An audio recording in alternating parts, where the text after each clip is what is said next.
Welcome. Today we're going to be taking a look at Compounded.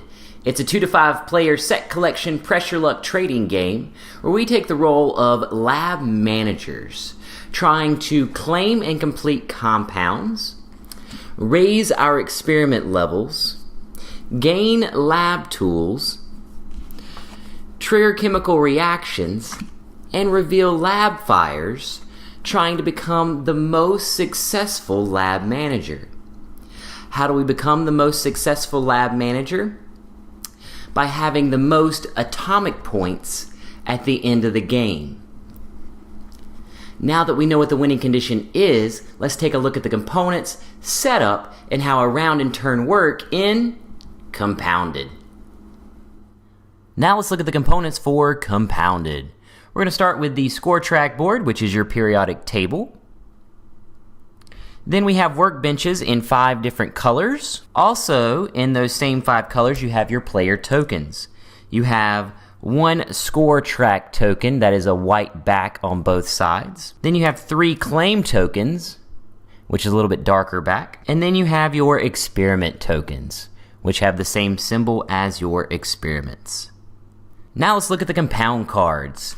There are starting compound cards, which have a yellow edge, regular compound cards, which have a white edge, and then we have the lab fire cards, which have a flame. Next, we have the fire extinguisher tiles, where we have the element side and then the completed side. We have our elements. Hydrogen is white, carbon is black, oxygen is red, nitrogen is blue, calcium is green, and sulfur is yellow. The amounts of each one that will be in the bag is located on your workbench, with hydrogen being the most at 30. Now we have the tokens. You have the wild element token that has the question mark. You have the storage token. You have the graduated cylinder tool, the pipette tool, the journal tool, safety goggles, lab key, Bunsen burner, and the flame token. You have the start player key, and there are a couple of different variants that have some components, which are your lab partner cards, which are these bigger rectangular cards. And if you're playing a 2-player game, you're going to be required to use a third scientist called Nobel, and they have their own board. What you see here is the setup for a 3-player game of Compounded. Setup takes 9 steps. Step number 1 is to place your score track.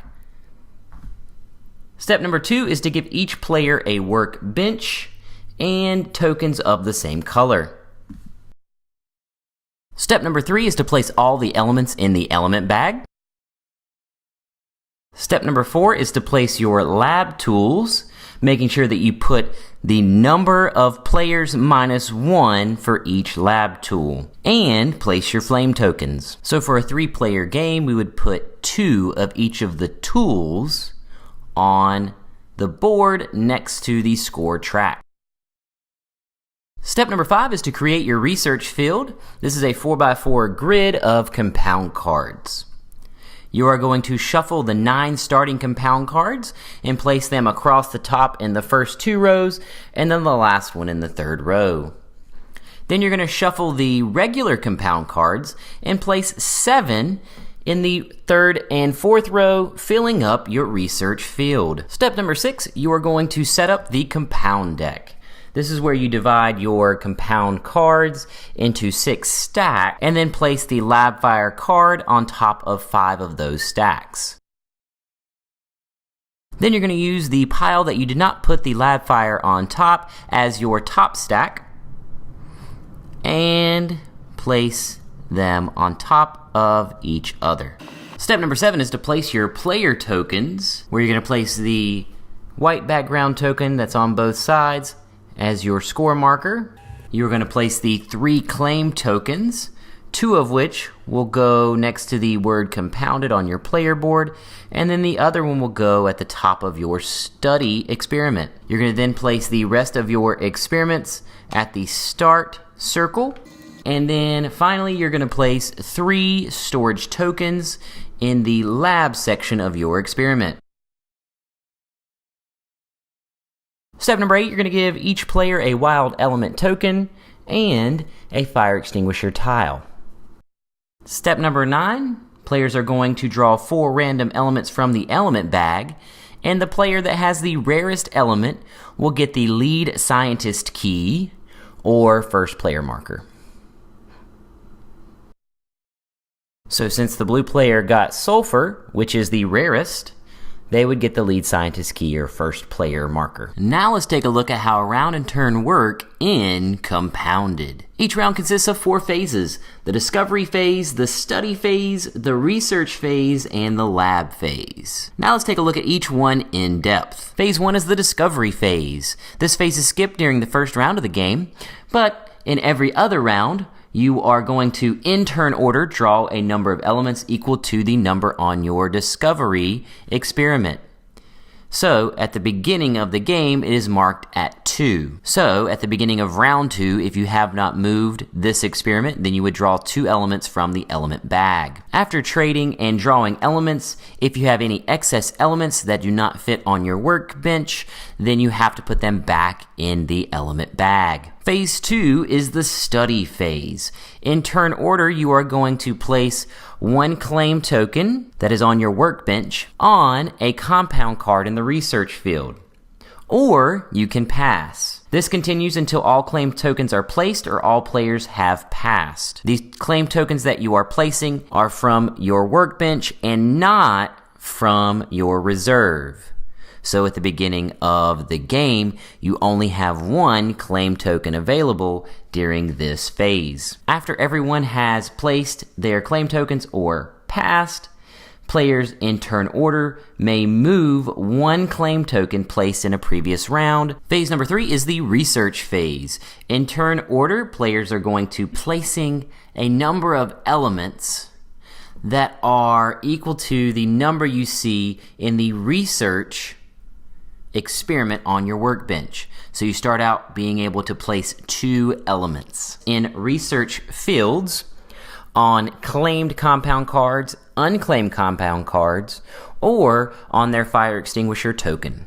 Only players or scientists that have claim tokens on the compound card can score that particular card. If a player or scientist finishes an unclaimed compound card by placing the last element needed, if one of the scientists or players finishes one of the unclaimed compound card elements by placing the final one needed, they can use one of their reserve claim tokens using the white background side, which is the temporary claim side, and marking that card so that they can be the one to score that card during phase 4. It is during this phase that players can trade 3 of one kind of element. If they have 3 of the same element in their workbench, they can trade that for any element in the element bag. During this phase, players can discard the wild element token for any element except for sulfur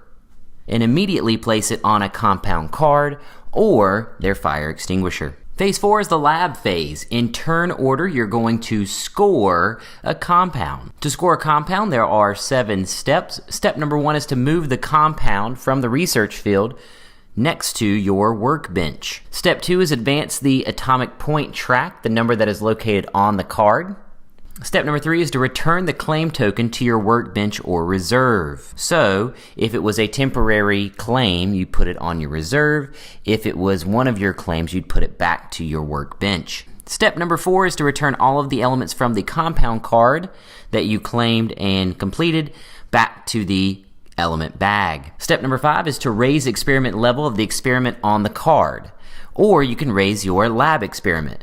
So, if you completed this one down in the bottom left that has the orange 7 and the circle, you can raise your study experiment 1, or you can choose to raise your lab experiment 1. Raising your discovery allows you to pull more elements from a bag. Raising your study allows you to get more claim tokens, and you get a journal tool at the level 2 spot on the study experiment. Raising your research allows you to place more elements on compound cards in the research field. And raising your lab allows you to open up spots to put more elements in your workbench. Step number 6 is to gain tools if they're located in the bottom right corner of the compound card. For the safety goggles, you can discard the safety goggles tool token at the beginning of the research phase to be able to discover again, meaning you get to draw elements again at the start of the research phase. Placement rules still apply. Any elements drawn and not placed during the research phase go back into the element bag. The lab key token you can discard at the end of the lab phase to get the lead scientist or first player key. The pipette token you will discard during the research phase to trade 2 for 1 instead of the 3 for 1 that we discussed earlier. So now you could take 2 of the same element and trade it in for any element. The graduated cylinder you can discard during the lab phase. This allows you to move one experiment down 1 level and any of the other experiments up 1 level. In doing so, if moving down 1 level causes you to lose a claim token, then you will take one of the claim tokens back into your reserve. If all of your claim tokens were placed, you would have to take one from the compound card and put it back into your reserve. If you moved one back on the lab, the same thing. You would lose one of your lab storage markers and put it back, and then you would have to discard an element if you had one on that marker. The Bunsen burner you discard during the research phase to place a flame token on any compound that you want that doesn't already have a flame token on it. If there are no flame tokens on the card at all, and you place the flame token, then it is now a flammable compound with a limit of 2. The last token is the journal token. You can discard this during the lab phase to keep one of the discarded elements from the scored compound card. You can place it back into your workbench. Step 7 is to check for chemical reactions. There are 5 types of chemical reactions that you're going to see in the bottom right corner.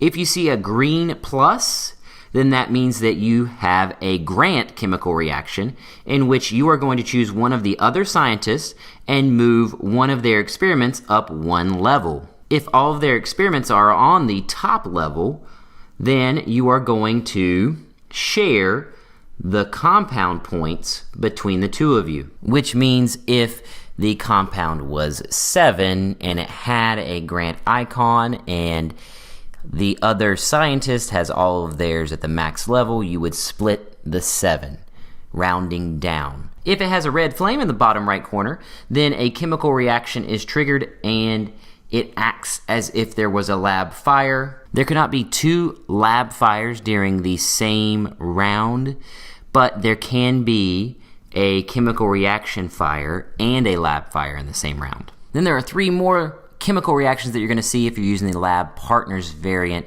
for compounded. After all players have scored their compounds, the lead scientist will draw and place compound cards to fill in the empty places. If a lab fire is revealed, you're going to set it to the side and finish placing the cards in the empty places. If the lab fire was revealed, then after you've placed all the cards in the empty places, a flame token would go on all flammable compounds.